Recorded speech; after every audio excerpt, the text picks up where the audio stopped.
this is where like my interest in him, and I think the sort of kind of general interest in him, in a very specific nature that is very specific to black folks. It may be even very specific to black boys or men. I'm not sure about that one. But I definitely remember the way he occupied a space similar to Michael Jackson. Now I'm going to try to describe this a little bit.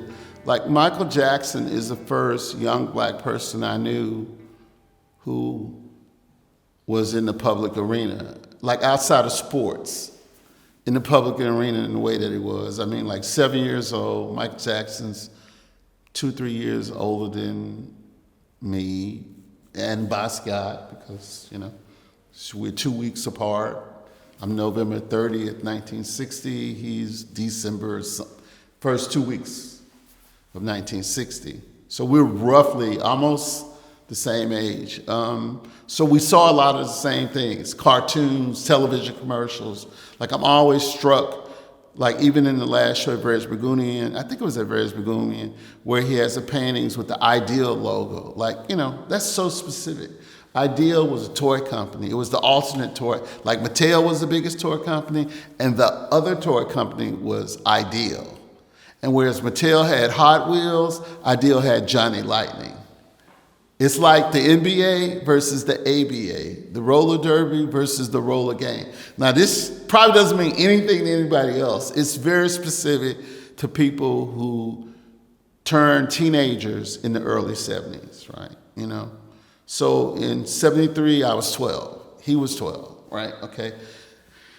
It's commercials, like toy commercials from Saturday morning cartoons. Like, so it's a lot of inside stuff that's just, it's very specific to a time period. So I know Michael Jackson existed him in a very similar way because there was no precedent for Michael Jackson at the time. You got like, when he was on the Ed Sullivan show in whatever, 66 or 67, you know, he was like 7 or 8 years old and ruling the stage, you know, owning the stage, right?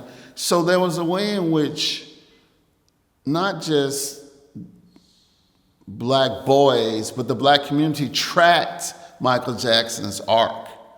Like in the black community, this is like, you know, I'm sure Motown, not Motown, but the Jackson 5, they were known in general. But I don't think society at large tracked their arc the way the black community tracked their arc. Because when people are vanguard, when they're like in the black community, if we send a person out into a field, and it's a field in which black people hadn't been before, people actually do watch how they progress. So same thing with the Jackson 5, the Jacksons in general, but specifically Michael Jackson.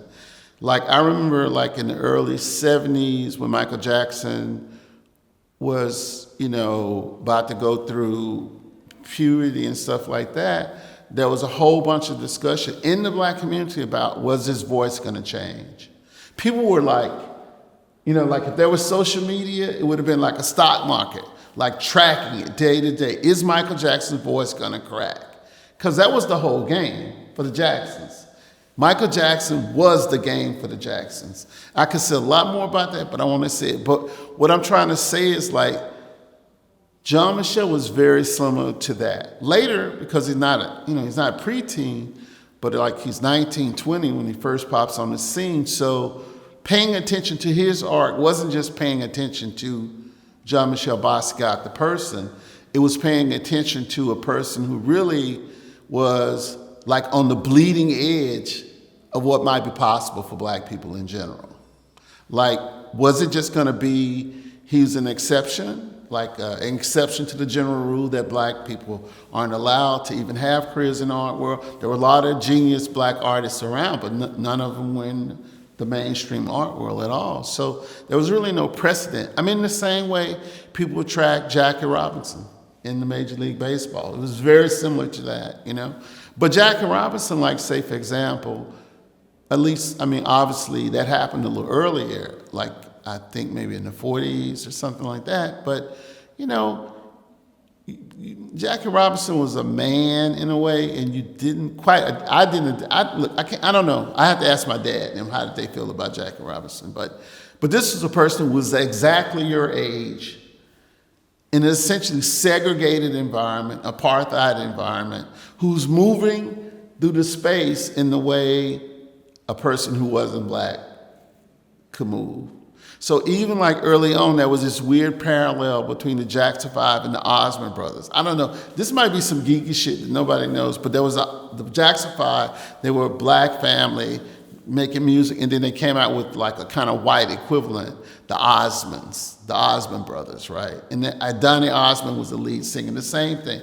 He was the youngest one, he was the lead singer, and they used to kind of compare them, which even at the time was like, this is a joke, there's no comparison.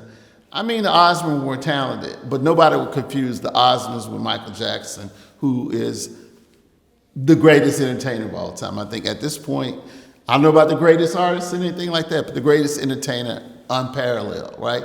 And so when black people paid attention to his art, it was like because he was like a prototype of what was possible in that space. So people attracted because it wasn't just, is Michael Jackson gonna win or lose? It was like, can black people win or lose? And it was very similar to Jean-Michel from the beginning once he broke. It was like people tracked his progress because it was like, not just was he the individual person gonna win or lose, because it wasn't a question of genius, because there were geniuses all around. This like is indisputable now. You see people like Jack Whitten having these shows at Moments stuff. You know, he's dead. He doesn't have a show until he's in his late 70s. But Jack Whitten was making a lot of the work that was undeniable as early as the mid-70s. I remember visiting my cousins in New York and going to the Studio Museum and seeing this painting that's still in the Studio Museum's collection, Dead Reckoning. And I was like, that's genius. I wouldn't use the term at the time, but I remember looking at it and saying, who the fuck is this artist? Who's Jack Whitten? I never heard of him, you know? And the way his career played out has made it, you know, proven it to be the case. But so Jean-Michel that was a part of people paying attention to him in the black community that was specifically like that. It was like when you get a person who's on the bleeding edge of something that's happening, like we can see now, the entree of black artists into the art world is like a tidal wave. It's nothing like, even when I try to communicate to younger people, like, well, when I was a teenager, my late teens or 20s, there was no black artists in the art world. There were black artists, but not in the art world. And so when Jean-Michel's thing popped the way it did, it was sort of like, you couldn't quite understand it. It was a little like a person who was moving in a different sort of time-space continuum to everything that was around. And so for Jean-Michel, who was a brilliant guy, I mean, literally one of the most brilliant people I've ever been, even though I was only in his presence a few times, you know when you're in the presence of somebody like this, it's not typical. There's nothing typical like Michael Jackson. If you've ever been in Michael Jackson's presence, it's crazy. It's like, you know, if there was a Geiger counter that could measure, you know what I mean, the radioactivity of it, it would be like off the roof. Same thing with Jean-Michel. Everybody would tell you that. His intellect was startling, like just to be in the presence of how quick his mind was. Like, I don't mean like book stuff, even though he read, but just sharp. You can see in the interviews, he's so far ahead of the people who are talking to him, and it's exasperating to him to a certain degree. There are assumptions about what he's thinking. So in the early interviews, you know, it's the classic ones where the guys ask him, is it primitivism, stuff like that. He's kind of laughing, you know, because he's like, this is dumb, I'm doing this interview. But he's sort of like a cat playing with a ball of yarn. But by the end, he's super depressed in all those interviews because he's gotten worn down by the essentially kind of racist nature of the way he's being interrogated. The presumptions of the interviewers and stuff about what he does or doesn't know. It's just worn him down, you know?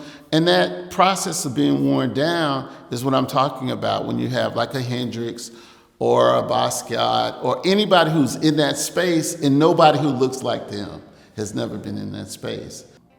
There's a late picture, I saw it just the other day, I was in a museum and I was flipping through, at the Louis Vuitton Museum, I was flipping through a book, it was a Basquiat book. I mean, I've seen them all, I don't know why I was flipping through it, but I was standing in line flipping through it. And it has this picture of him holding a newspaper, and it says, still standing, or something like that. Because like towards the end of his life, and people have said this in the documentaries, I think, it wasn't a surprise that when he died, it was more like a surprise that he lasted as long as he did. He was just worn down by the space-time continuum and the social forces that, landed on him as a young black man in that context, And like I said, like many other black people who are the first into these arenas.